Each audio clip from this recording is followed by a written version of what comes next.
Izin untuk jadikan Ana co-host supaya bisa share screen.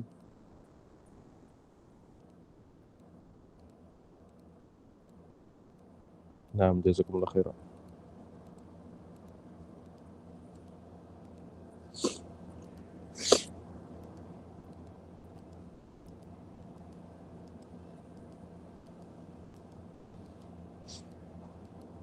Bismillahirrahmanirrahim. Alhamdulillahirabbil alamin. Wassallallahu wasallam wa baraka ala imamil muttaqin wa sayyidil mursalin sayyidina Muhammad wa ala alihi wa sahbihi ajma'in. Subhanaka la ilma lana illa ma 'allamtana innaka antal alimul hakim. Allahumma inna nas'aluka bi asma'ikal husna wa sifatikal ula an tu'allimana ma yanfa'una wa an tanfa'na bima 'allamtana. Allahumma rzuqna al-ikhlas fi kulli qaul wa amal. Allahumma ij'al ma nata'allamuhu wa nu'allimuhu khalisan liwajhikal karim mujiban liridwanika ya rabbal alamin. Allahumma inna nas'aluka sawaban wa sadadan wa ikhlasan wa taufiqan wa husna khatimah ya rabbal alamin ya dzal jalali wal ikram. Amma ba'd. Alhamdulillah, Bapak-bapak, Ibu-ibu rahimani wa rahimakumullah. Kita akan mempelajari secara singkat pada kelas sinkronus ini Mandhumah Al-Qawaid Fiqhiyah, ya. Yang mana pada pertemuan sebelumnya qadarul masyafa'al ada kesalahan teknis. Maka kita mulai dari pertama, ya, dari awal Mandhumah Al-Qawaid Fiqhiyah. Insyaallah taala ya, nanti pada hari Selasa kita akan melanjutkan pembahasan yang kita berhenti, atau kita lanjutkan pembahasan pada hari ini. Pada hari Selasa digabung dengan kelas Hifdzul Mutun Mandhumah Qawaid Fiqhiyah, insyaallah taala. Yang pertama, Mandhumah Al-Qawaid Fiqhiyah, sebagaimana yang telah kita pelajari bersama pada audio yang sudah direkam. Ini adalah gubahan tulisan dari seorang ulama besar asal Saudi Arabia, yaitu Syekh Abdurrahman bin Nasir Al-Sa'di rahimahullahu ta'ala, ya, yang wafat pada tahun 1376, ya, sekitar 70 tahun yang lalu. Ya, beliau adalah ulama besar Saudi, ya, sangat terkenal di Saudi, dan di antara keutamaan seorang guru dengan melihat keutamaan murid-muridnya. Dan di antara muridnya yang paling berkah asar ilmunya adalah Syekh Muhammad Ibn Shalih Al-Utsaimin rahimahullahu ta'ala, ya, yang tulisan dan murid-muridnya tersebar di seluruh penjuru dunia. Mandhumah ini ditulis oleh Syekh Abdurrahman bin Nasir Al-Sa'di rahimahullahu ta'ala ketika umurnya masih 20-an tahun. Anda lupa tepatnya berapa, ya. Beliau tulis dan umurnya belum sampai 25, ya. Sekitar 23 atau 24, Anda lupa. Dan Mandhumah ini adalah gubahan beliau dalam bentuk syair, ya, dalam bentuk syair supaya mudah dihafalkannya oleh penuntut ilmu, ya, tentu penuntut ilmu yang sudah bisa berbahasa Arab. Insya Allah Bapak-bapak, Ibu-ibu, ketika sudah bisa belajar bahasa Arab, lebih suka menghafal mandhumah dibanding menghafal tulisan biasa, ya. Seperti itu. Kitab ini Mandhumah Al-Qawaid Fiqhiyah, ya, atau matan ini Mandhumah Al-Qawaid Fiqhiyah, utamanya berisi tentang kaidah-kaidah qawaid fiqhiyah, kaidah-kaidah fikih, ya. Dan ada beberapa kaidah-kaidah tentang kaidah usul. Di akhir-akhir Mandhumah disebutkan kaidah-kaidah usul, ilmu usul. Adapun kaidah fiqhiyah seperti al-umur bimaqasidiha, al-umur bimaqasidiha. Contohnya adalah seseorang, penerapannya dalam kehidupan sehari-hari, seseorang yang menahan makan dan minum, ya, dari sebelum subuh sampai terbenam matahari. Al-umur bimaqasidiha, Segala sesuatu tergantung dengan maksudnya, dengan niatnya. Kalau dia tidak meniatkan untuk puasa syar'i, maka dia tidak berpahala. Dia hanya niatkan diet ya misalnya. Maka hukumnya mubah. Padahal yang dilakukan sama dengan orang yang berpuasa Senin Kamis misalnya. Dari pagi sampai maghrib. Dia menahan dari hal-hal yang membatalkan puasa. Begitu juga orang yang berpuasa tetapi niatnya untuk kekebalan misalnya, atau untuk kecantikan. Ya. Atas anjuran orang-orang yang dikatakan orang-orang pintar, padahal tidak pintar ya. Padahal orang-orang yang paling bodoh dari kalangan dukun dan penyihir, maka hukumnya haram, bid'ah dan haram, termasuk dosa-dosa besar. Kemudian kita baca langsung dari mandhumah ini. Pada 10 bait pertama, Syekh menerangkan muqaddimah dari apa yang beliau tulis, berisi pujian pada Allah Subhanahu wa taala, kemudian salawat kepada Nabi Muhammad SAW, kemudian doa penulis bagi penuntut ilmu, kemudian tazkiruhu ahammiyatul ilmi an-nafi, pengingat dan penyemangat untuk pembaca dan pendengar, para penuntut ilmu untuk bersemangat menuntut ilmu, yaitu ilmu yang bermanfaat. Qala al-muallif, qala an-nadhim, itu penulis mandhumah rahimahullahu taala, alhamdulillahil aliyil arfaq wa jami'il asya' wal mufarriq dzin ni'amil wasi'atil ghazirah wal hikamil bahiratil katsirah. Segala puji bagi Allah Subhanahu wa taala yang Al-Ali. Al-Ali ini di antara nama-nama Allah yang husna, Al-Ali. Segala puji bagi Allah yang maha tinggi. Al-Arfaq. Al-Arfaq ini bukan nama Allah, ya. Akan tapi nama Allah adalah Ar-Rafiq. Di antara nama Allah yang husna adalah Ar-Rafiq. Adapun Al-Arfaq ini adalah isyarat untuk sifat Allah Subhanahu wa taala. Ya. Innallaha rafiq yuhibbur rifqa. Allah Subhanahu wa taala adalah Ar-Rafiq dan mencintai Ar-Rifq, mencintai kelemah lembutan fi amri kullihi, di setiap perkara. Wa jami'il asya' wal mufarriq, dan Allah Subhanahu wa taala maha dengan segala pujian, ya, segala bentuk pujian kesempurnaan semua milik Allah Subhanahu wa taala yang jami'il asya', yang mengumpulkan segala sesuatu, maha mengumpulkan yang tercerai-berai. Wal mufarriq, begitu juga Allah Subhanahu wa taala mampu mencerai-beraikan sesuatu yang menyatu. Dan ini adalah isyarat bahwasanya apa yang akan kita pelajari itu adalah sesuatu yang tercerai-berai dari permasalahan fikih, akan tapi bisa dikumpulkan dalam satu kaidah. Begitu juga mufarriq, ya. Ada kaidah-kaidah atau ada permasalahan-permasalahan fikih yang kita kira sama, ternyata berbeda, ya. Masuk dalam ilmu furuq fiqhiyah.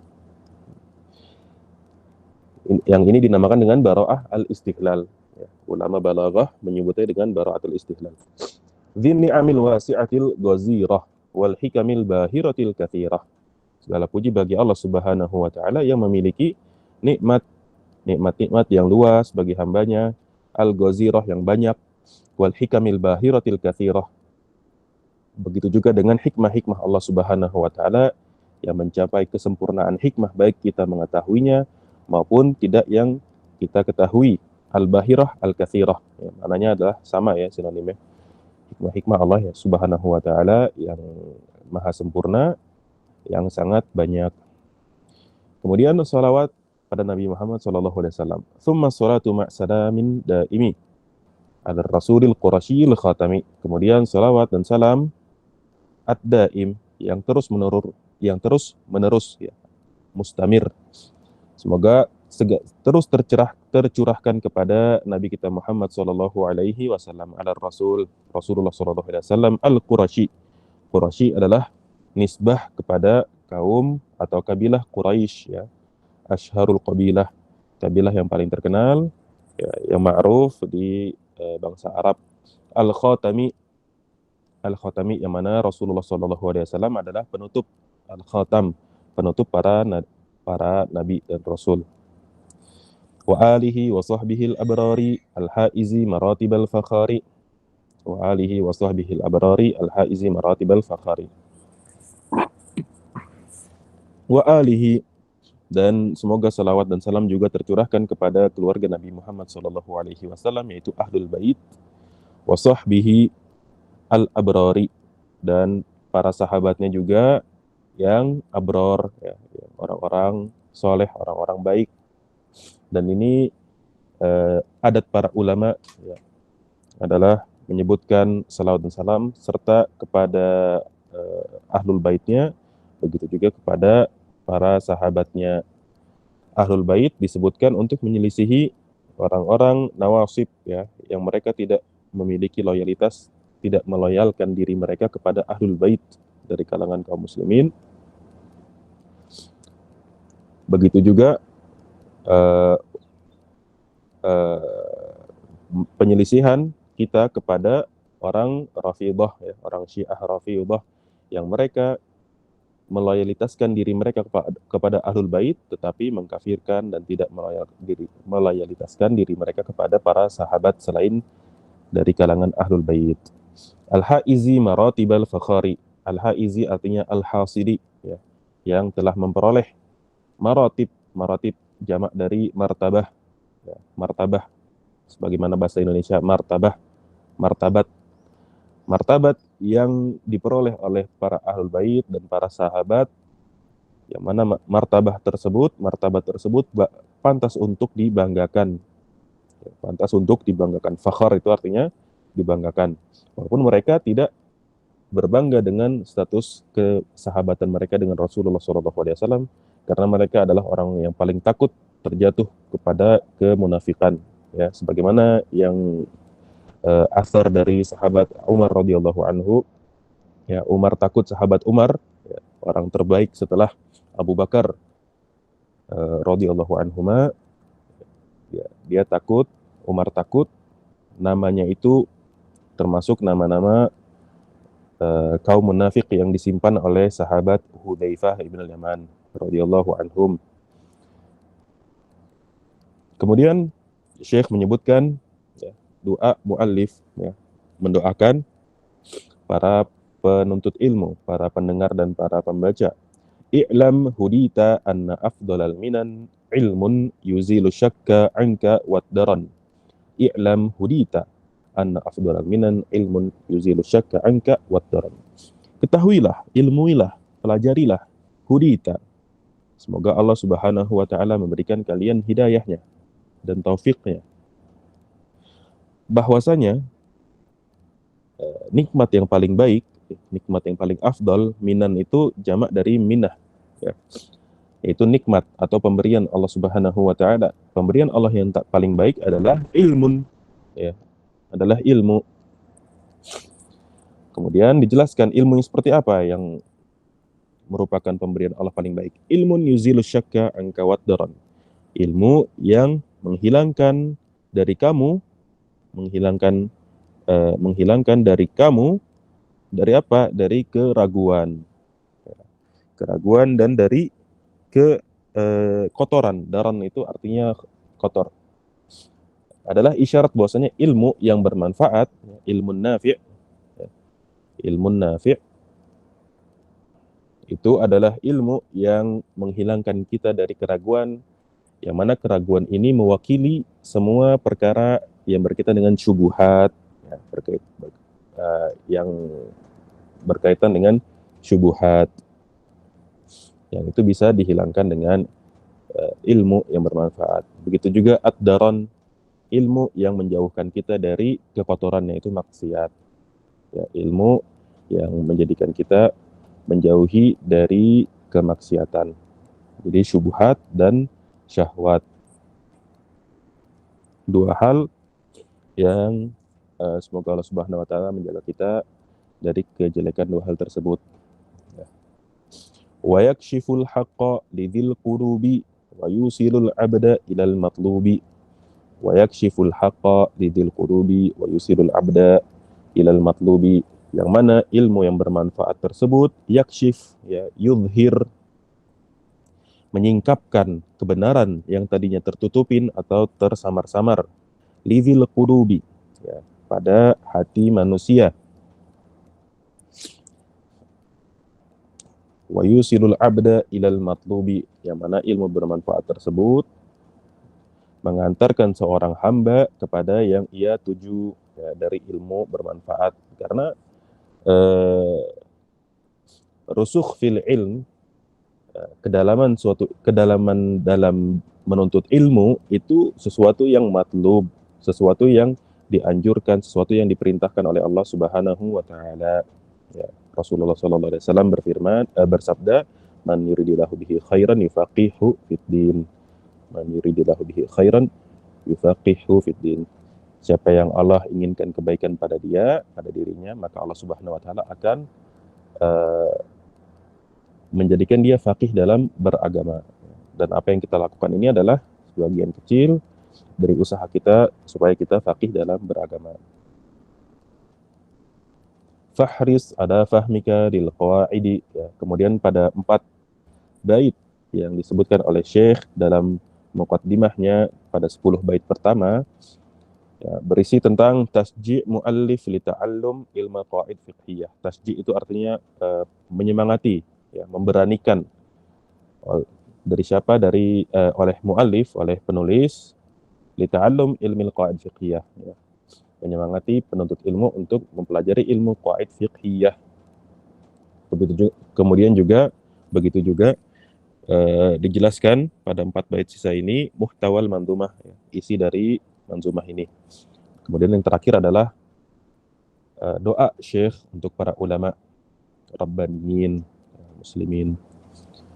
Qala an-nazim rahimahullah, fahris ala fahmika lil qawaidi jami'atil masail asy-syawaridi litartaqi fil ilmi khaira murtaqa wa taqtafi subulal ladzi qad wuffiqa.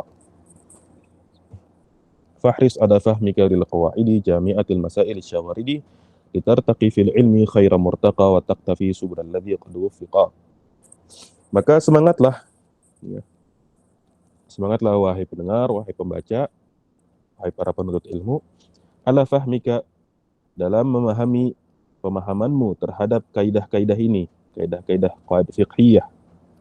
Yang mana qawaid fiqhiyah ini jami'atil masail syawaridi. Jami'ah, mengumpulkan masail fiqhiyah, masalah-masalah fiqhiyah. Asy-syawaridi, syawarid ini artinya yang tercerai-berai, ya, kabur. Dikatakan syaridal ibilu, ya, kalau kumpulan onta itu tercerai-berai, kabur-kaburan. Karena bagi orang yang sudah mempelajari fikih, ya, matan-matan fikih, ya, santri-santri, dia akan merasakan bahwasanya permasalahan fikih itu sangat banyak, ya, banyak yang mirip, ya, banyak yang sama, banyak yang mirip tapi ternyata berbeda. Nah, maka kaidah fikih itu, qawaid fiqhiyah itu mengumpulkan masalah-masalah tersebut supaya mudah untuk dihafalkan. Dan supaya juga lebih menumbuhkan kemampuan dalam menelaah permasalahan fikih. Litartaqi fil ilmi khaira murtaqa wa taqtafi subulal ladzi qad wufiqa. Supaya kalian meningkat, ya, naik kelas fil ilmi, dalam ilmu, khaira murtaqa, dengan sebaik-baik, ya, dengan kualitas yang baik, khaira murtaqa. Wa taqtafi subulal ladzi qad wufiqa, wa taqtafi subulal ladzi qad wufiqa, dan engkau menapaki, ya, subul itu jamak dari sabil, jalan-jalan orang yang telah diberi taufik dari sebelum kita ini, ya. Karena orang yang belajar qawaid fikih ini sudah marraz zaman, ya, sudah berlalunya zaman, banyak para ulama itu belajar ilmu qawaid fiqhiyah. Para penuntut ilmu dari dulu belajar qawaid fiqhiyah. Orang-orang yang telah diberi taufik, ya, dari kalangan penuntut ilmu dan para ulama. Wa hadhihi qawaidun nadamtuha, min kutubi ahli ilmi qad hassaltuha wa hadhihi qawaidun nadamtuha min kutubi ahli ilmi qad hassaltuha. Dan ini yaitu mandhumah beliau adalah kaidah-kaidah yang aku jadikan nazam, aku jadikan mandhumah min kutubi ahli ilmi, dari kutub-kutub, dari kitab-kitab para ulama. Qad hassaltuha, aku dapati kaidah-kaidah tersebut. Isyarat bahwasanya apa yang aku lakukan, kata Syekh, lisanul halnya adalah aku tidak melakukan apa-apa kecuali menjadikan kaidah-kaidah ini menjadi suatu mandhumah, bentuk tawadhu beliau. Tapi di sisi lain adalah penyemangat, ya, bahwasanya yang aku tulis ini bukan tulisan asal-asalan, tapi dari kutub-kutub para ulama, kitab-kitab para ulama. Maka bersemangatlah dalam mempelajarinya dan menjadikan para penuntut ilmu yang membaca dan mendengarkan lebih fiqh, ya, lebih percaya dalam mempelajari manzumah ini.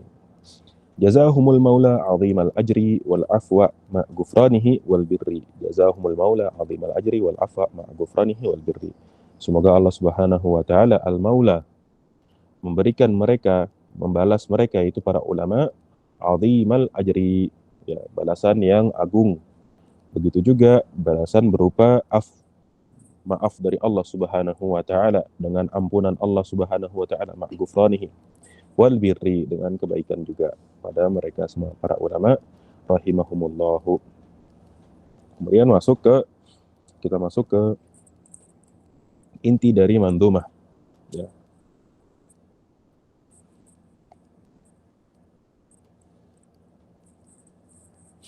Niyatuna syartun, qala al-nazim rahimahullah ta'ala, niyatuna syartun lisairil amal biha salahu wal fasadu lil amal. Ya, niyatuna syartun lisairil amal biha salahu wal fasadu lil amal. Niyatuna, ya, niat-niat kita, ya, itu adalah syarat lisairil amal, untuk segala macam amalan yang kita lakukan. Biha salahu wal fasadu lil amal, biha yaitu bin niyah, biha di sini balik ke niat, ya, tergantung niat tersebut amalan bisa menjadi salah, jadi soleh, jadi baik, ya. Begitu juga jadi fasad, jadi jelek, jadi batil, ya, lil amal. Pada bait ini adalah isyarat untuk satu dari 5 kaidah kubra, ya, khams qawaid kubra yang ada pada syariat kita yang dirumuskan oleh para ulama. Ya. Para ulama menyebutnya dengan al-umur bimaqasidiha. Al-umur bimaqasidiha, segala hal itu tergantung dengan maksudnya atau niatnya, ya, bersandarkan pada hadis yang kita ketahui bersama, innamal a'malu binniyat, innamal a'malu binniyat. Sesungguhnya amal-amal itu tergantung niatnya. Ya, di sini ada pembahasannya tentang hukum, ya, hukum yang menjelaskan niat.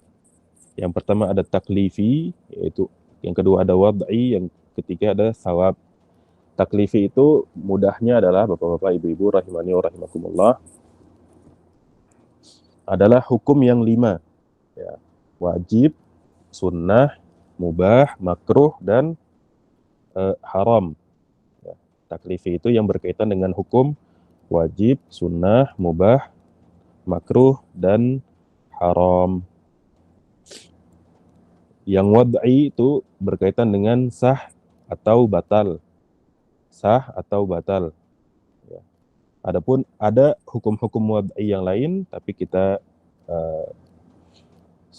untuk pelajar pemula seperti kita ketahui bahwa, atau kita pendekkan saja pembahasan wad'i itu dengan hukum sah atau batal. Kemudian sawab itu berkaitan dengan pahala, ganjaran. Jadi niat itu nanti ada konsekuensi hukumnya dari suatu amalan yang berkaitan dengan niat. Dari segi taklif, ya, contohnya adalah yang kita contohkan tadi, kita ulang supaya kita makin ingat.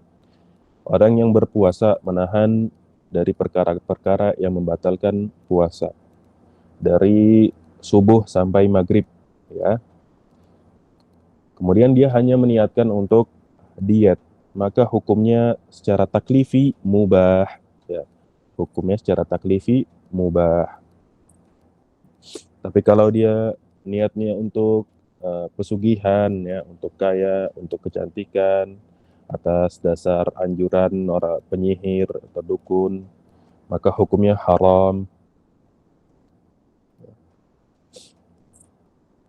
Begitu juga orang yang ingin puasa Ramadan, ya, masuk satu Ramadan, tapi dia tidak meniatkan puasanya, puasa Ramadannya pada malam hari sebelum subuh, dia tidak terbetik, ya, di hatinya, tidak meniatkan untuk berpuasa Ramadan, dia kira masih Syawal, maka hukumnya tidak sah. Dan ini masuk ke pembahasan wad'i, ya, hukum wad'i.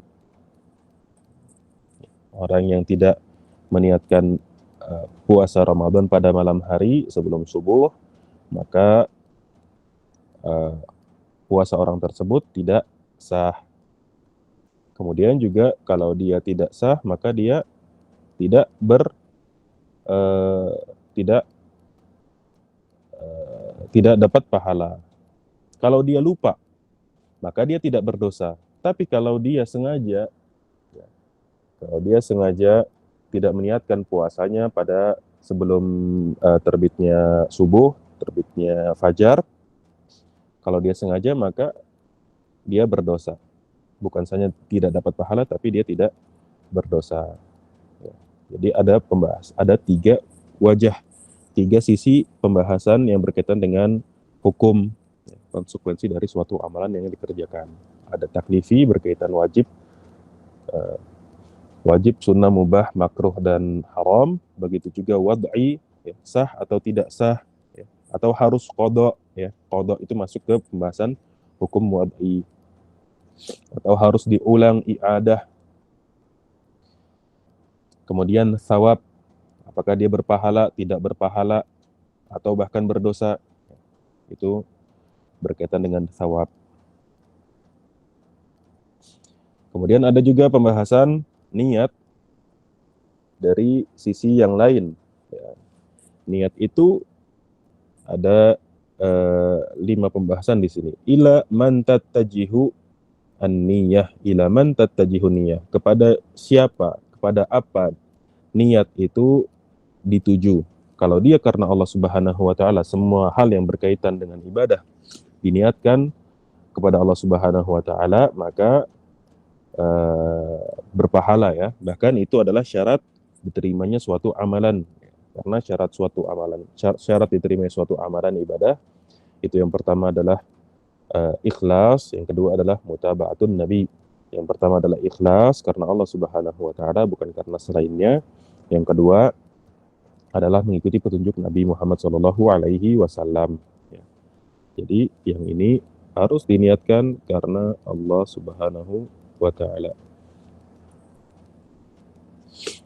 At-tamyiz, ya, niat itu bisa membedakan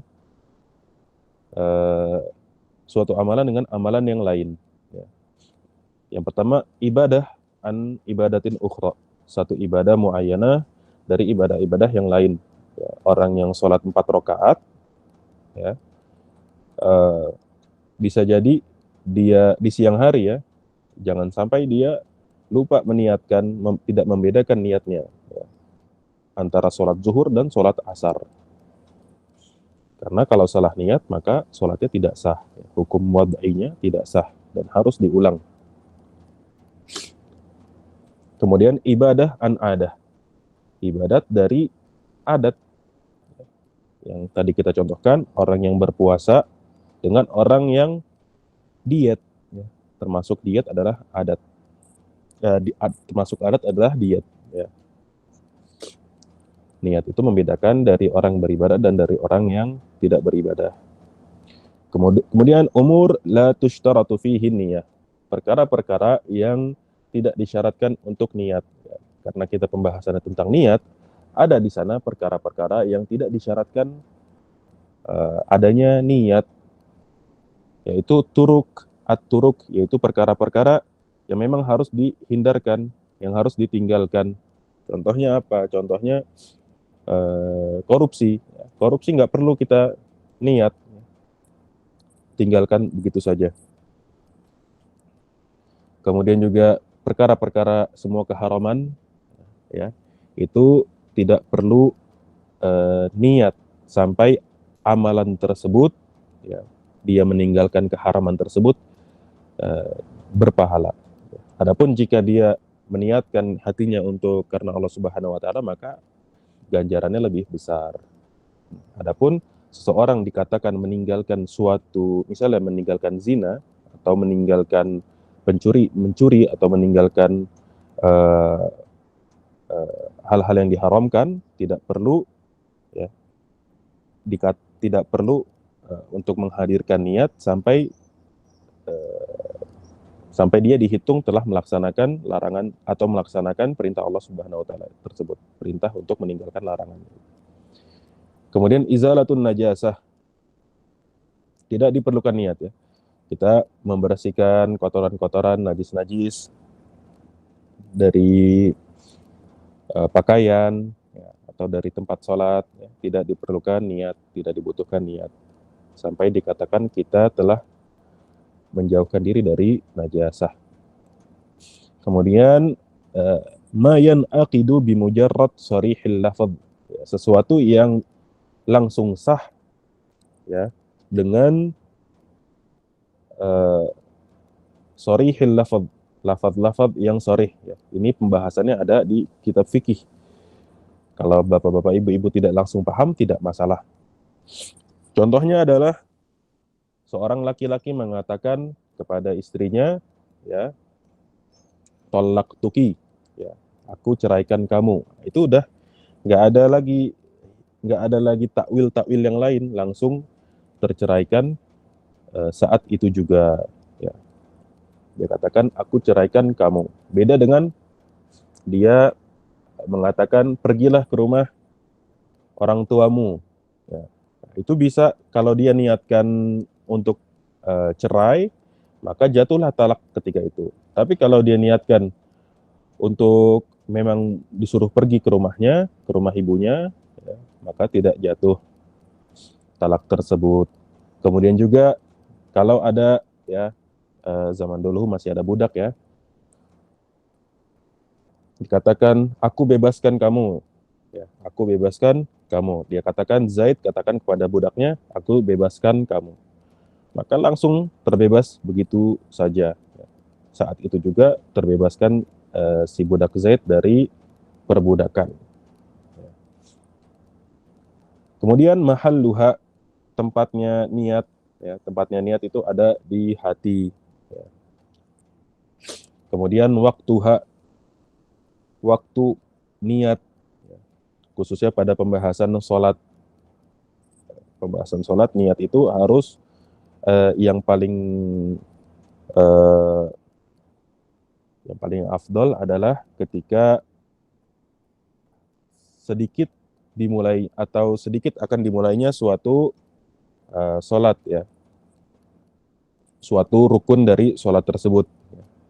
Contohnya ketika sholat, yaitu rukun pertama adalah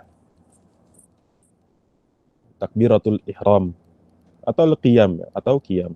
Berdiri kemudian takbiratul ihram, dia niatkan sholatnya lillahi ta'ala, kemudian sholat apa yang ia sholat ketika itu, atau sebelumnya juga boleh, tapi tidak terlalu lama, ya, sebelum dilaksanakannya sholat, tapi tidak terlalu lama. Kemudian masuk ke pembahasan berikutnya. Ad-dinu mabniyun 'alal masalihi fi jalbiha wa dar'i lil qaba'ihi. Ad-dinu mabniyun 'alal masalihi fi jalbiha wa dar'i lil qaba'ihi. Ad-din, agama, yaitu agama Islam, syariat Islam, mabniyun, dibangun, 'alal masalih, atas dasar kemaslahatan. Syariat-syariat Islam itu dibangun atas dasar kemaslahatan. Fi jalbiha, kemaslahatan yang ingin digapai. wa dar'i lil qabaihi. Begitu juga agama Islam mabniyun ala dar'i lil qabahi, mabniyun ala dar'i lil qabaih. Agama Islam dibangun di atas kaidah menghilangkan atau menjauhkan segala kejelekan. Qabaih itu jamak dari qabihah, ya, yaitu segala kejelekan.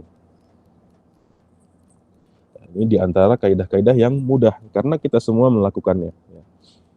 Kalau suatu hal baik dan buruk, kita akan pilih yang baik. Kalau ada beberapa hal yang baik, kita tidak bisa menggapai semuanya, pasti kita akan ambil yang paling baik. Kalau ada beberapa hal yang buruk, ya tidak bisa kita hindari semuanya, maka kita pasti secara akal kita, akal sehat kita, pasti kita ambil keburukan yang paling sedikit.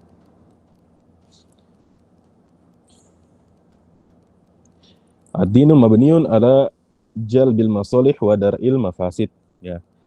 Tuqsamul maslahah ila, ya, maslahat itu dibagi menjadi maslahat ke doruriyat, hajiat, ya. Kemudian tahsiniyat. Ini bukan tajsiniyat, ya, tapi tahsiniyat. Yang doruriyat itu ada hifdzuddin, ya, hifdzun nafs, hifdzul aql, ini harusnya aql. Wa hifdzun nasl wa hifdzul mal, yang menjaga agama, menjaga jiwa, menjaga akal, menjaga keturunan, dan menjaga harta, ya. Hifdzuddin, diperintahkannya sholat Jumat berjamaah, disyariatkannya sholat berjamaah, disyariatkan perempuan-perempuan yang haid untuk datang ke tempat sholat Idul Adha atau Idul Fitri. Ya, itu adalah syariat untuk menjaga agama. Disyariatkannya azan dan iqamah. Ya. Bahkan pemerintah, ya, kaum muslimin, jika ada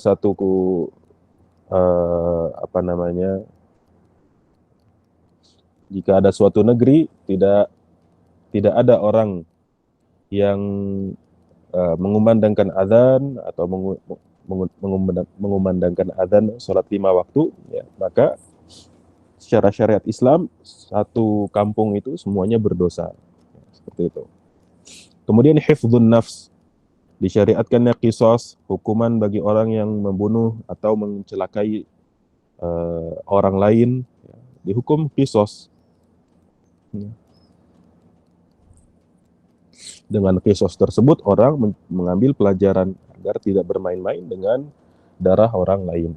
Nasallallahu alaihi afiyah. Kemudian juga hifdzul aql, disyariatkannya pengharaman setiap yang memabukkan dari minuman keras maupun dari narkoba dan yang sejenisnya. Kemudian juga hifdzun nasl, menjaga keturunan, disyariatkannya pernikahan. Kemudian diharamkannya qadzaf, ya, menuduh perempuan yang lain berzina. Bahkan ada disyariatkannya qadzaf, orang termasuk dosa besar orang memanggil wahai pezina, ya, nggak boleh seperti itu, ya, haram, termasuk dosa besar. Kemudian juga hifdzul mal, disyariatkannya zakat, ya, bahwa disucikan harta orang tersebut dan diputar ekonomi suatu negara, ya, dari orang kaya ke orang yang miskin.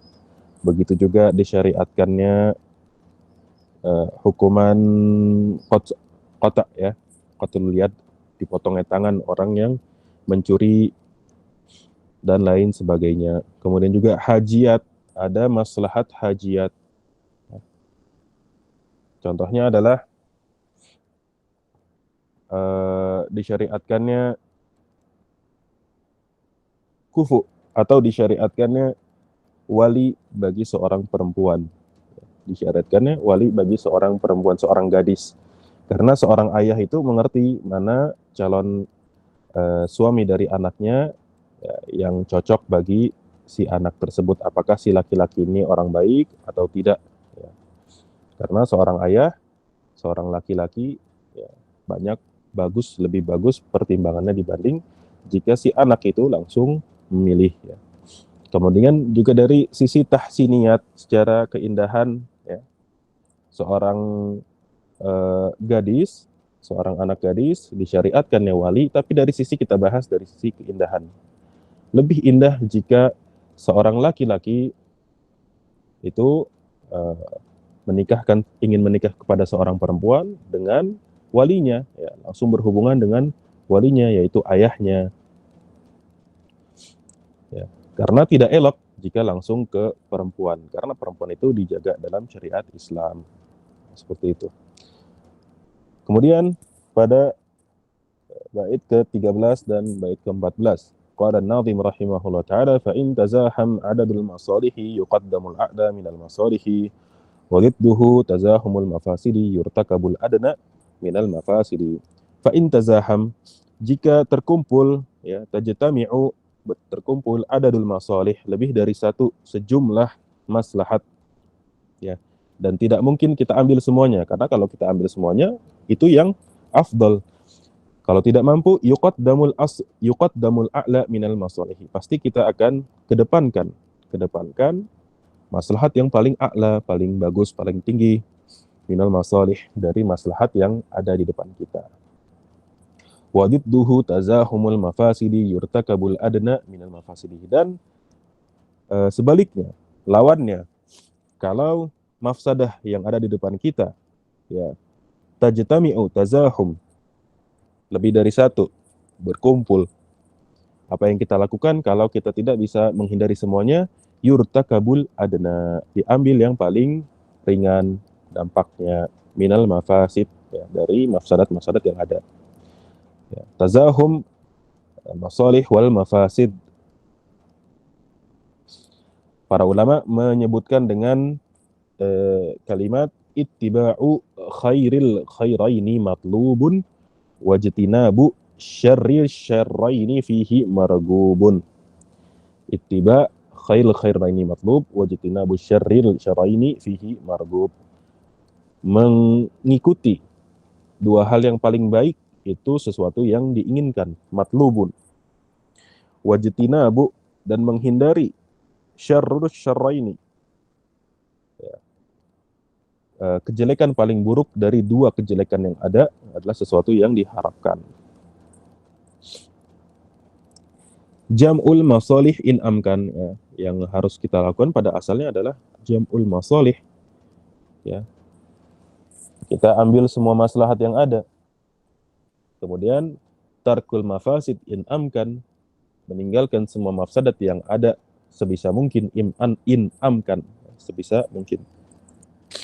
Kalau dia la yumkin al jama', tidak mungkin dijama', tidak mungkin kita ambil semuanya, takdim al maslahah al ulia, kita dahulukan maslahat yang paling tinggi, ya. Dan telah dijelaskan pada audio, ya, maslahat-maslahat itu, untuk membedakan satu maslahat lebih tinggi dari yang lainnya, ya. Kita pertama, ukhrawiyah ala dunyawiyah.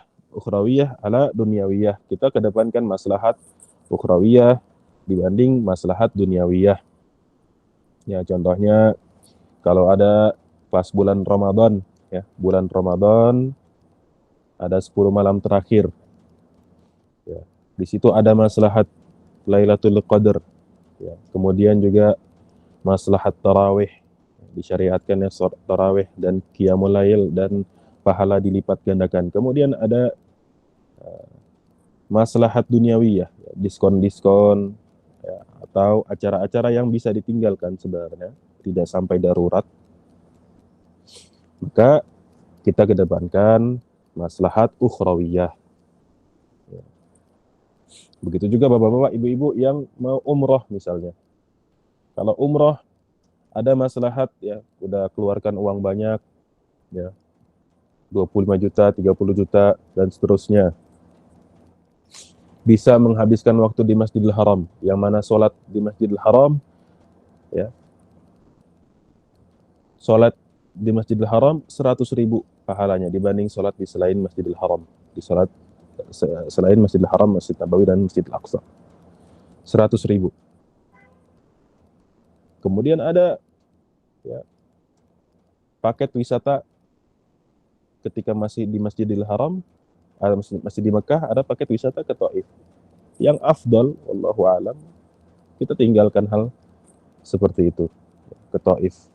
Menghabiskan 1 hari. Lebih baik banyak ibadah, banyak sholat di Masjidil Haram. Seperti itu ya. Kemudian takdim maslahah ulia dari sisi wajib ala mandub, ya, dari segi hukum taklif. Ya. Hukum taklif kita dahulukan yang wajib atas yang mandub. Jelas kalau ini ya. Kemudian daruriyah ala hajiyah, kita kedepankan permasalahan yang sifatnya darurah dari sifatnya hajah. Kemudian muttafaq alaiha adalah mukhtalaf fiha. Mukhtalaf di sini ya, bukan mukhalif. Terus yang mukhtalaf. Kedepankan permasalahan yang muttafaq alaiha, maslahat yang muttafaq alaiha dari maslahat yang mukhtalaf, diperselisihkan oleh para ulama. Kita dahulukan yang disepakati para ulama dari maslahat yang diperselisihkan para ulama. Kemudian maslahat yang muta'addiyah ada ghairi muta'addin. Kita dahulukan maslahat yang muta'addiyah yang bisa dampak ke orang lain dibanding ke ghairi muta'addin. Contohnya adalah kalau mau bersedekah, ada uang kita yang kita sedekahkan hanya cukup ke satu orang. Kita kasih orang yang dia punya keluarga, ya, ke seorang kepala keluarga. Kita sedekahkan ke bapak-bapak atau ya seorang kepala keluarga. Karena dia maslahatnya itu akan berdampak ke keluarganya. Ya, akan dikasih ke anak ya, anak istrinya. Dibanding kalau kita kasih ke anak kecil. Kalau kita punya uang banyak, dan semoga Allah Subhanahu wa taala kita kasih kita harta yang cukup untuk kita berbuat baik ya, di dunia ini untuk sebagai bekal di akhirat, maka kita kasih ya sampai yang cukup pada orang-orang yang kita bisa bersedekah kepadanya. Kemudian takdim maslahah ulia dari segi sirriyah ala alaniyah. Maslahat yang sirri, yang rahasia, didahulukan dari yang alaniyah. Contohnya adalah sedekah atau ibadah sunnah. Yang sirriyah itu lebih dikedepankan dari yang alaniyah. Kemudian lanjut ke tarkul mafasid in amkan. Kalau tidak mungkin hindari semua mafsadat yang ada, irtikabul adna al mafasid. Ya. Diambil, ya, dilakukan mafsadat yang paling ringan. Idza stawat maslahah, ini harusnya istawat.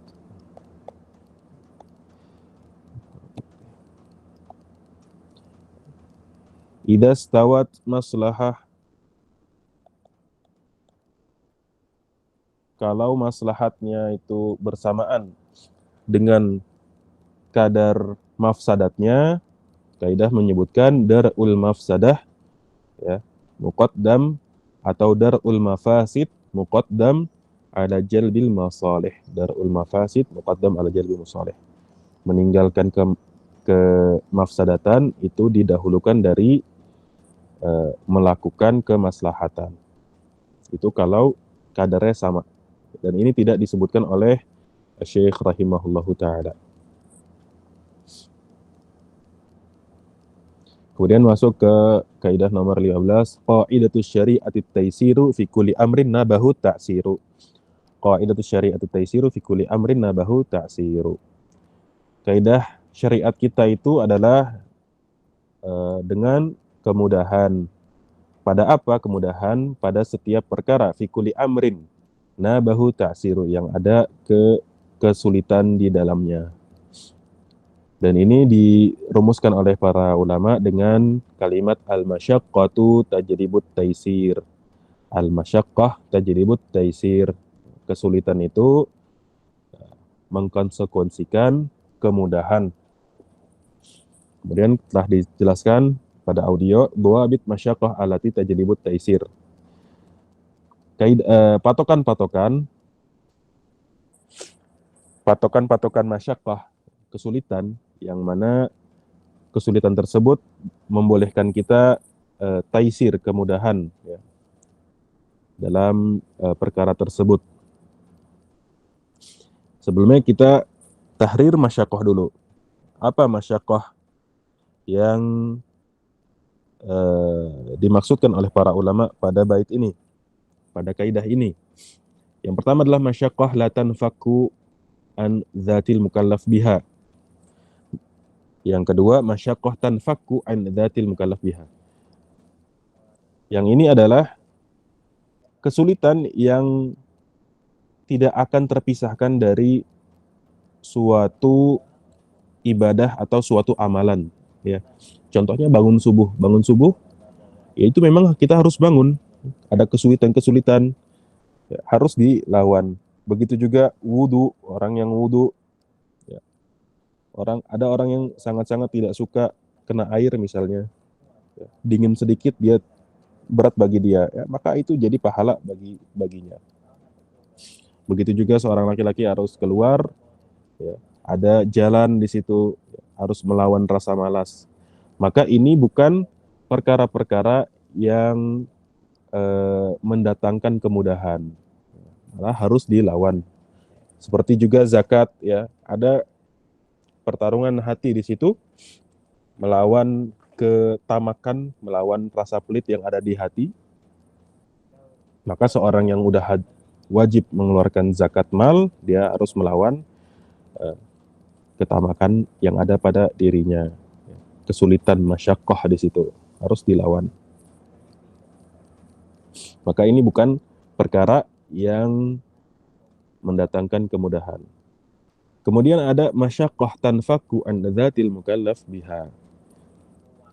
Kesulitan-kesulitan yang bisa dihindari, yang biasanya memang bisa terpisah dari ibadah atau amalan yang kita kerjakan. Contohnya apa? Contohnya hujan ya. Hujan deras ya. Hujan deras, maka seorang laki-laki boleh sholat di kamarnya. Atau misalnya ketiduran, capek ya, dia ketiduran, maka tidak diwajibkan sholat di masjid. Atau contohnya seperti yang kita rasakan pada pandemi beberapa tahun lalu, tidak disyariatkan untuk sholat di masjid ketika kasusnya itu sedang parah ya, seperti itu. Begitu juga kesulitan seorang yang sedang sakit ya, setelah kecelakaan misalnya, nas'alullah salamah wal afiyah, dia tidak bisa membasuh tangannya atau anggota badannya dengan air, tidak bisa berwudu dengan sempurna, maka dibolehkan untuk bertayamum pada anggota badannya yang tidak bisa kena air itu. Atau dia tidak bisa berdiri, maka disyariatkan untuk duduk. Para ulama mengklasifikasikan masyaqqah di sini ada yang syadidah ya, yang parah, maka ada taysirnya. Kemudian ada yang hayyinah, yang ringan, maka tidak boleh. Seperti pusing sedikit, ya, pilek sedikit, ya, tetap wajib sholat berjamaah. Kemudian ada di antara keduanya, ma baina syadidah wal hayyinah, apa yang dilakukan? Dia tanya ustadznya, tanya ahli ilmu, tanya para ulama. Ya, jangan mengukur-ukur dengan diri sendiri, ya. Terutama kita yang pembelajar pemula.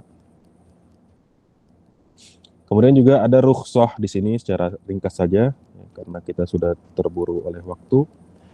Rukhsah, kemudahan-kemudahan yang difasilitasi oleh syariat kita, di antaranya ada asbab rukhsah dan anwa rukhsah. Sebab-sebab rukhsah yaitu safar. Ya, seorang yang safar di bulan Ramadan boleh dia tidak melaksanakan uh, saum Ramadan. Ya. Kemudian juga dia boleh menjamak sholatnya. Ya. Zuhur asar, maghrib isya. Begitu juga dia boleh mengkosornya. Kemudian orang yang sakit, ya, orang yang sakit boleh menjamak, bahkan dia boleh menjamak sholatnya kalau ketika dia sakit dia harus melakukan operasi,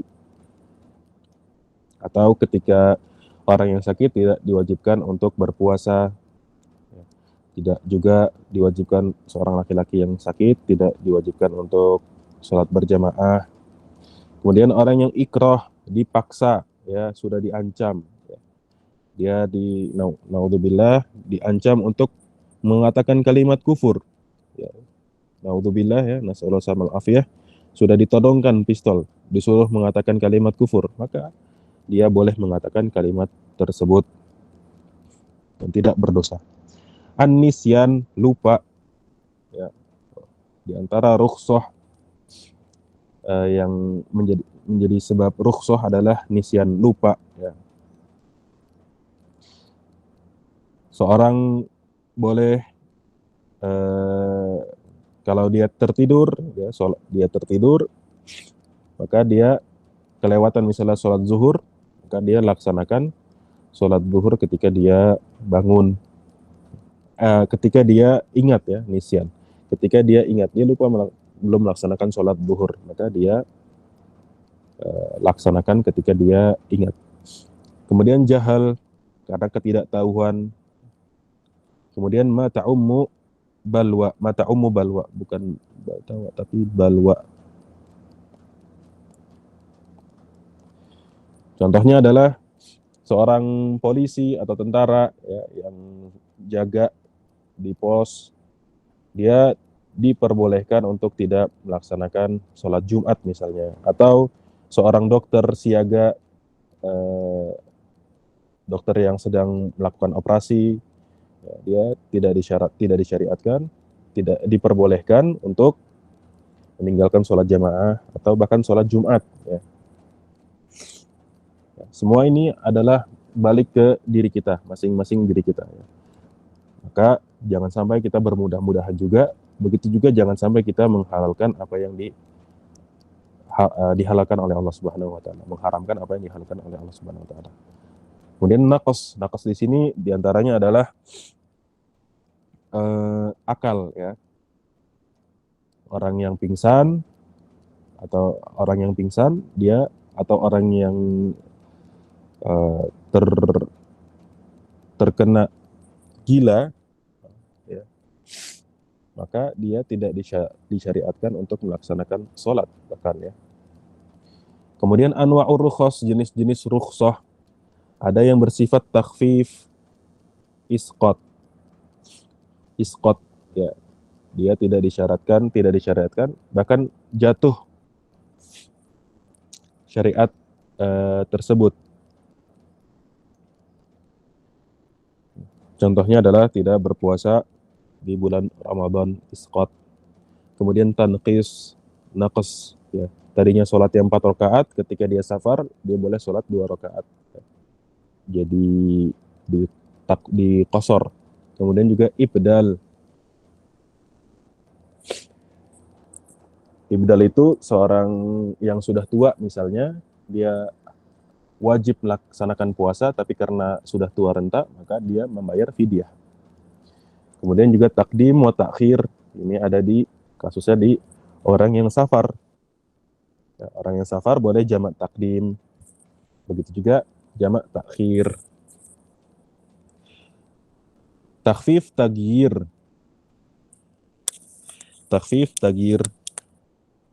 keringanan berupa mengubah bentuk suatu ibadah. Contohnya, ya, seorang tentara yang sholat khauf, ya, sholat khauf, dia sedang ada di daerah yang tidak aman, ya, di daerah musuh, maka sholat itu tetap wajib bagi dia, tidak jatuh syariat sholat, tetap wajib bagi dia, tapi disyariatkan dengan dibolehkan dengan mengubah hay'ah sholatnya, tata cara sholatnya sebagaimana dijelaskan oleh para ulama.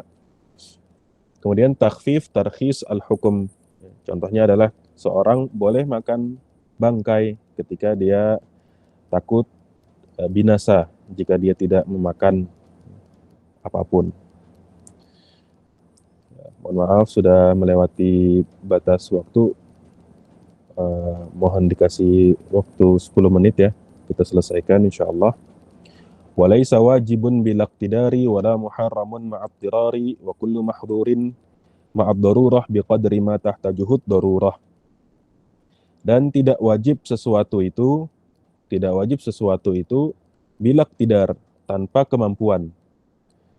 Wala muharramun ma'abtirar, dan sesuatu itu tidak menjadi haram kalau dengan darurah, ittirar ya. Wa kullu mahdhurin ma'ab darurah, dan setiap keharaman itu datang dengan darurah, maka boleh dilakukan. Akan tapi biqadri ma tahtajuhud darurah, dengan kadar yang diperlukan oleh keadaan daruratnya. Ya, para ulama menjelaskan dengan kaidah la wajiba ma'al ajzi, tidak ada suatu kewajiban tanpa kemampuan. Kemudian ad-darurat tubihul mahdhurat, kedaruratan itu membolehkan sesuatu yang haram. La wajiba ma'al ajzi, tidak wajib dengan tanpa adanya kemampuan, dengan kelemahan ya. Contohnya berdiri dalam sholat itu wajib ya. Arkan, di antara arkan sholat adalah berdiri. Kalau dia tidak mampu, maka syariat membolehkan dia untuk duduk atau ruku ya, ruku sujud. Maka jika tidak mampu diperbolehkan dengan isyarat.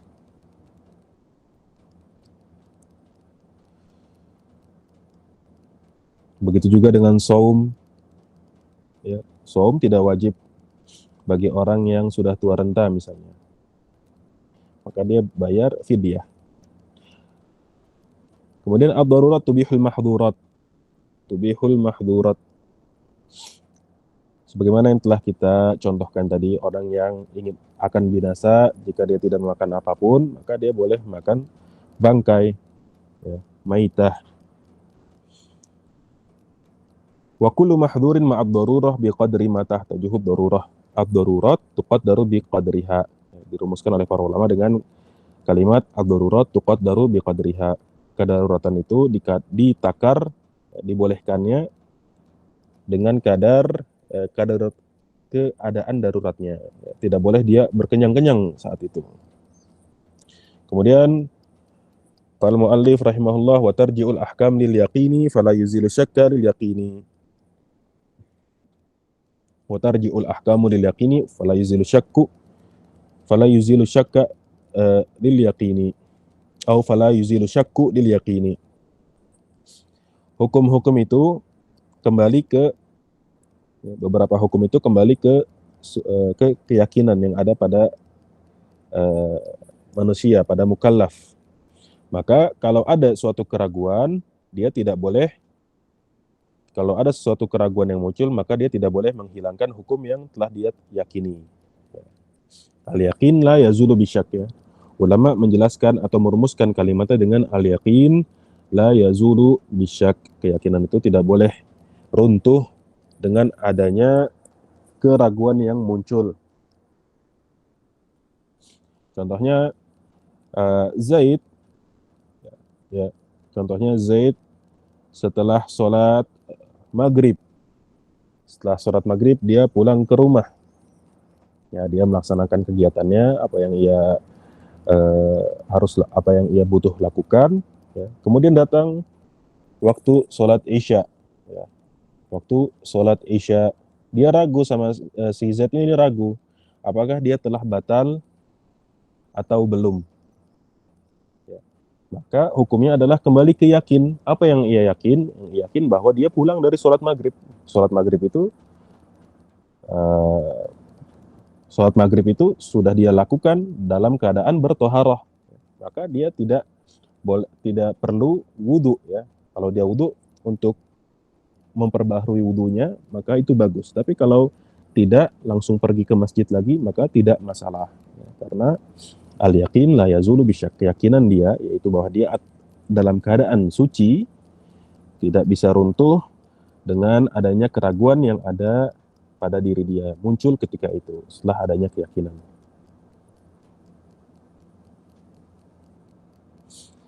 Kemudian 5 bait terakhir. Wal aslu fi miyahina taharah wal ardi was thiyabi wal hijarah wal aslu fil abda'i wal luhumi wan nafsi wal amwali lil ma'sumi tahrimuha hatta yaji al hillu fafham hadakallahu ma yumallu. Al aslu, hukum asal dari miyah. Miyah itu jamak dari ma'un, miyahun. Fi miyahina, pada air-air kita adalah taharah. Wal ardi, dan bumi. Wathiyab, dan pakaian. Wal hijarah, dan bebatuan. Hukum asal air ya, hukum asal air itu adalah taharah. Kalau kita masuk ke kamar mandi, misalnya kamar mandi umum, ada di bak air, kita ragu apakah airnya itu ada najisnya atau tidak, maka hukum asalnya adalah taharah. Ya. Wal ardi was thiyab wal hijarah. Kemudian juga bumi, kita sedang safar misalnya, mau sholat, apakah kita ragu di tempat yang akan kita tempat sholat ini ada najisnya atau tidak, maka hukum asalnya adalah taharah. Begitu juga thiyab, ya, thiyab yang mau kita pakai di lemari, ya, kok baunya tidak enak, ya, kok baunya tidak enak, apakah ada najisnya, maka hukum asalnya adalah taharah. Boleh kita pakai untuk sholat, ya, tentu dengan ya, kita sempat parfum supaya sholat kita lebih khusyuk. Kemudian hijarah, ya, hijarah kalau ada batu, ya, contohnya adalah permasalahan orang zaman dulu ya, kalau kita air sudah sangat mutawafirah, sudah sangat tersedia terutama di Indonesia. Tapi orang-orang Arab, terutama yang zaman dulu, mereka bersuci atau bersuci izalatun najasah dengan istijmar, ya, dengan istijmar. Setelah melaksanakan qada'ul hajah, ya, setelah selesai membuang hajat, maka dia membersihkannya dengan batu. Maka hukum batu yang ada di sekeliling dia itu adalah taharah. Wal aslu fil abda'i wal luhumi wan nafsi wal amwari lil ma'sumi tahrimuha hatta yaji al hillu. Hukum asal kemaluan dan daging dan jiwa, begitu juga harta bagi orang yang maksum adalah haram. Satu-satu ya. Al-abda itu maksudnya adalah hukum bersenang-senang dengan lawan jenis, maksudnya. Bersenang-senang hukum dengan lawan jenis adalah tahrimuha, haram. Hatta yaji al-hilu, sampai datangnya yang menghalalkan. Misalnya yang kita contohkan dalam audio, si Zaid ingin menikah, ya. Si Zaid ingin menikah, tapi dikabarkan dengan kabar yang bisa dipercaya bahwasanya kelurahan fulanah, ya, kelurahan fulan, ada di kelurahan fulan, yaitu perempuan, ya, yang umurnya sekian, itu adalah saudari sepersusuan Zaid. Maka Zaid tidak boleh menikahi perempuan yang umurnya sekian dari kelurahan fulan, ya, karena hukum asal al-abda, hukum asal bersenang-senang dengan perempuan, yaitu dengan pernikahan, itu hukumnya haram. Maka supaya yakin Zaid tidak melakukan yang haram, maka dia menikah dengan perempuan dari kelurahan yang lain. Ya. Jadi hukum asal di sini yaitu berkaitan dengan masih ada hubungan dengan kaidah al-yaqin la yazulu bisyak. Kemudian al-luhum, daging hewan. Si Zaid berburu daging, ya. Berburu hewan, berburu burung misalnya.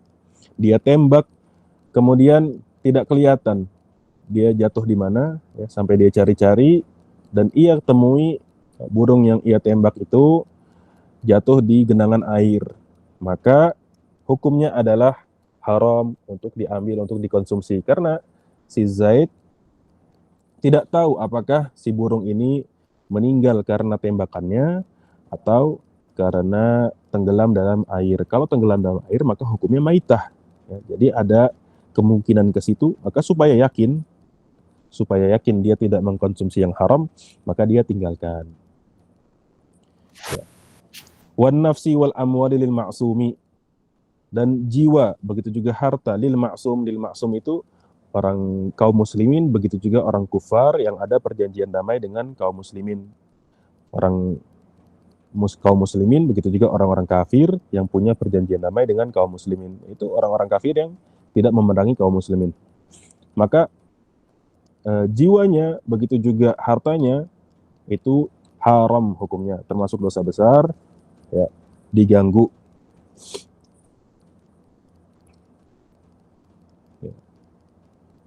Nabi SAW bersabda, man qatala mu'ahadan lam yarih raihatal jannah. Siapa saja yang membunuh kafir mu'ahad, kafir punya perjanjian damai dengan kaum muslimin, maka dia tidak akan mencium bau surga, sedangkan bau surga itu bisa dicium dari jarak yang sangat jauh. Tahrimuha hatta yaji'a al-hillu fafham hadakallahu mayumallu, adalah hukumnya haram sebagaimana telah kita jelaskan sampai datang dalil yang menghalalkannya. Fafham hadakallah, pahamilah semoga Allah Subhanahu wa taala memberi kalian hidayah, mayumalu, apa yang didiktekan ini. Wal aslu fi adatina libahah hatta yaji asariful ibahah.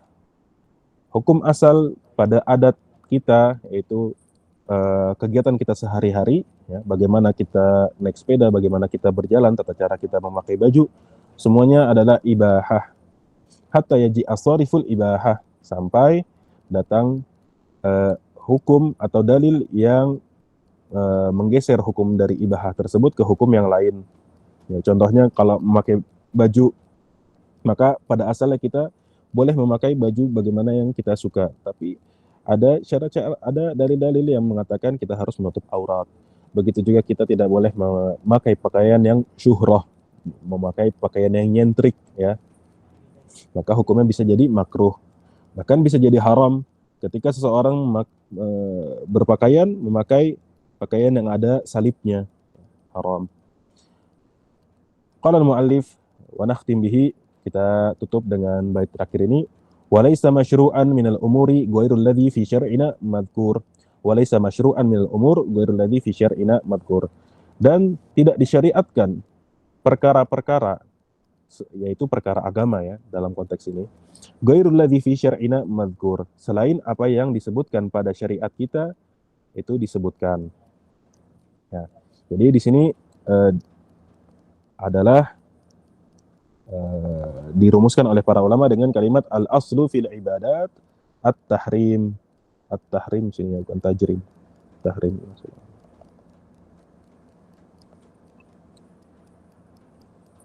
Al-aslu fil ibadat tahrim.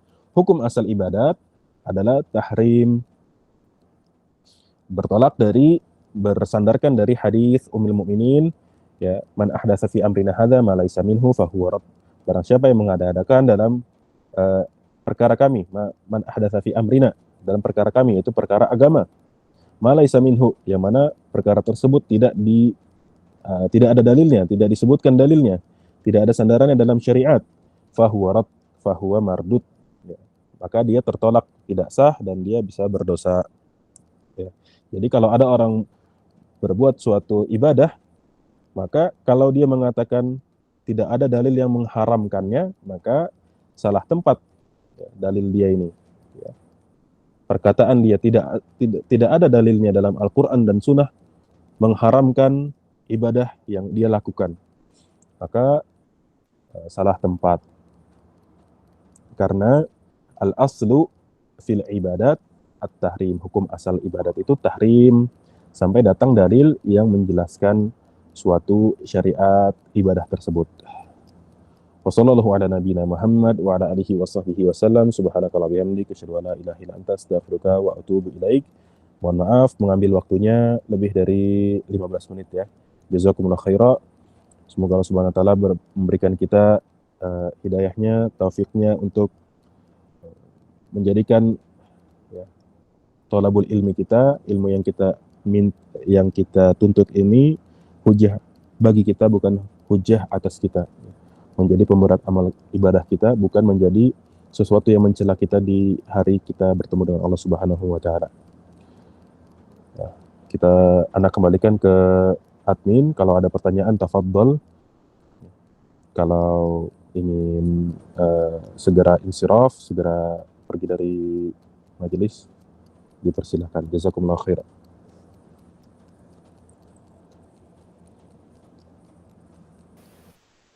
Silakan Iwa, bagi yang ingin bertanya, ya langsung open mic.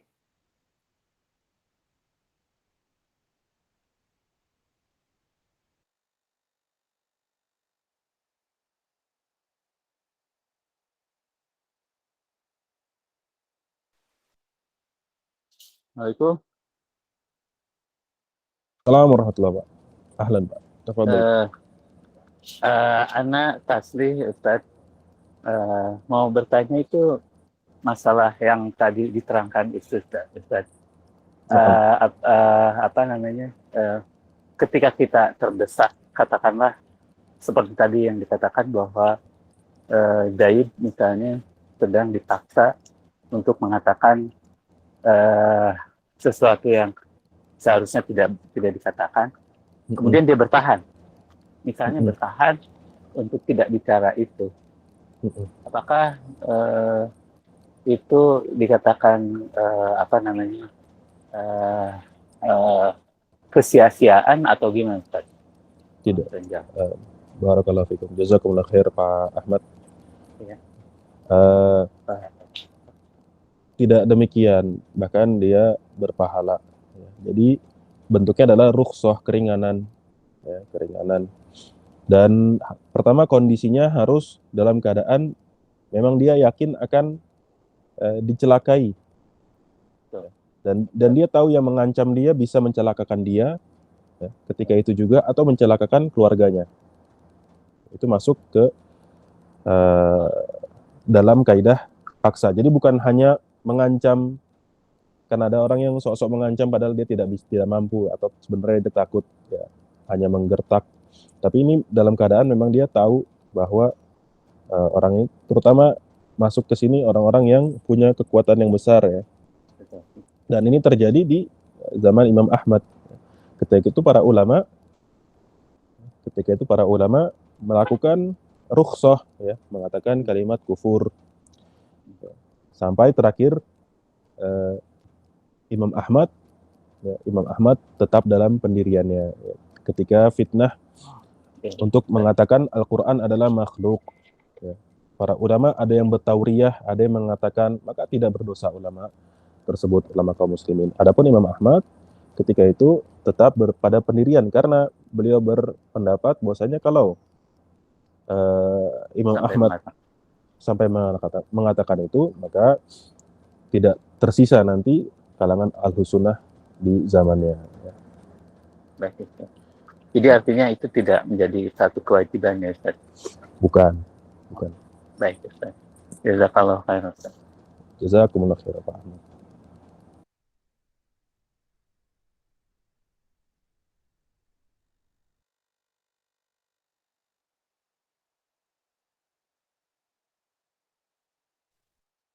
Bismillah. Assalamualaikum Ustaz. Assalamualaikum warahmatullahi wabarakatuh. Apaan? Rukhsah ini berlaku juga untuk amar ma'ruf nahi mungkar tidak Ustaz? Maksudnya gimana? Misalnya ada kemungkaran, namun kita misalnya di satu sisi kita mampu sedikit, tapi di sisi lain ada kemudorotan. Bagaimana itu Ustaz? Bismillah. Adapun amar ma'ruf nahi munkar itu ada kaidahnya. Ya, yang pertama adalah dilakukan dengan tangan.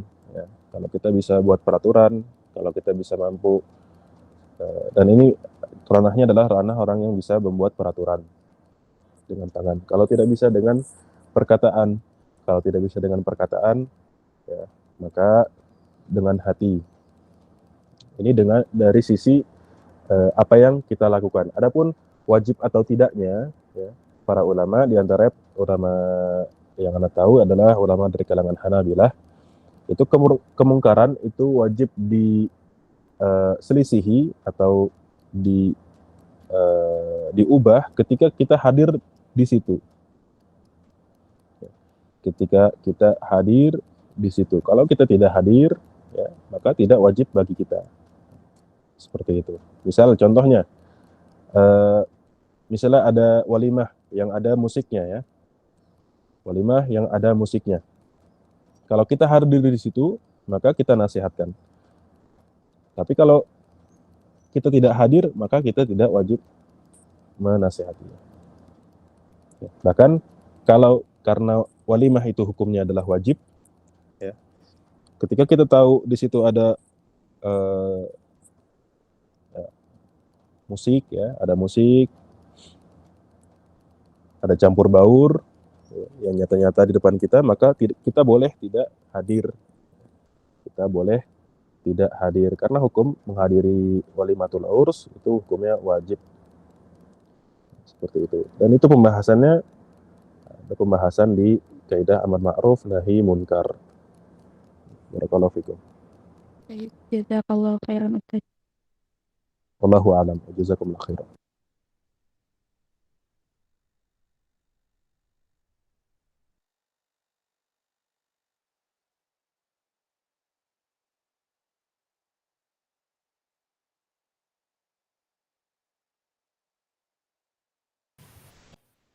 Ada lagi? Tafadhol. Sebagai tambahan, Pak, izin Pak, sebagai tambahan, misalnya kita apa hukumnya membangunkan teman, ya, misalnya ada teman yang tertidur ketika ada waktu sholat, ya, sudah ada waktu sholat. Apa hukumnya? Hukumnya wajib, ya, wajib dan dia berpahala bangunkan. Tapi kalau dia dibangunkan dan dia marah misalnya, maka kita tidak lagi wajib membangunkannya. Seperti itu. Kalau dia tetap terus membangunkan, maka pahala bagi dia. Tapi tidak berdosa jika tidak dilakukan. Seperti itu yang Anda pelajari dari para ulama. Jazakumullah khairan. Wallahu a'lam.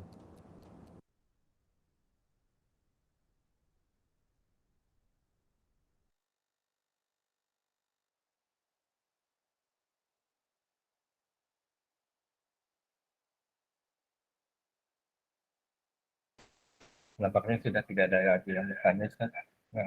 Silakan. Nampak. Ya, kita tutup pertemuan kali ini. Ya, semoga Allah Subhanahu wa taala memberikan taufiknya dan hidayahnya kepada kita supaya kita terus dalam keadaan muslim, dalam keadaan sunni. Tawaffana musliman wa alhiqna bis salihin. Subhanakallah bihamdik asyhadu an la ilaha illa anta astaghfiruka wa atubu ilaik. Jazakumullah khairan. Bapak, Ibu-ibu.